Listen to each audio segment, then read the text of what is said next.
The Marshall County Sheriff says this is now a homicide investigation. Take a look at the video we shot just a few moments ago. They finally determined where this leak was. I'm told this is a gas main that is leaking 55 pounds of pressure. And this is what it takes to feed a family, but how much would it take to feed 5,000 people at once? That answer a little later in the show. Remember, you're watching WPSD Local 6 at 5.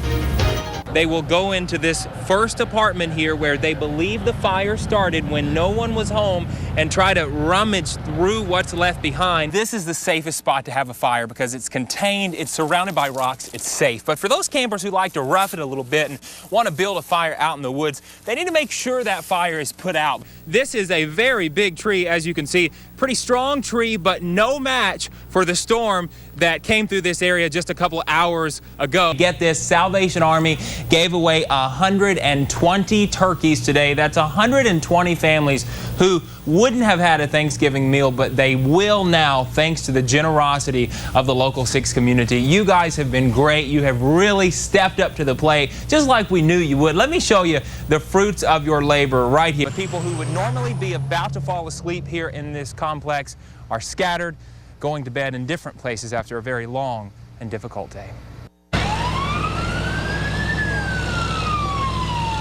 Multiple agencies worked as quickly as possible, even battling the blaze with a ladder. Fighting this fire was no easy task. For Bobby Lynn and others who lived here, neither was watching. Lynn lived right beside the apartment where firefighters believed the fire started. This afternoon, a neighbor knocked on his door. It's on fire. I said, what's on fire?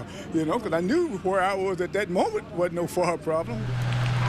But by the time he walked outside, everything changed. Flames engulfed his apartment too.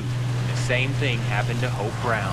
When I looked out, the flames were just shooting our way pretty fast, so I didn't have time to get anything. All they could do is gather at the church next door where they found Pastor Brent Ballou. Mainly, I asked him if I could give him a hug, because that's about all I could do. As responders doused the complex with water, Ballou also used water to quench his neighbor's thirst, cool them off, and remind people like Hope that there is hope, even when it seems like all is lost. Absolutely, absolutely. I think we'll be all right with God's help and all our family, and we'll pull through it. I'm sure we will.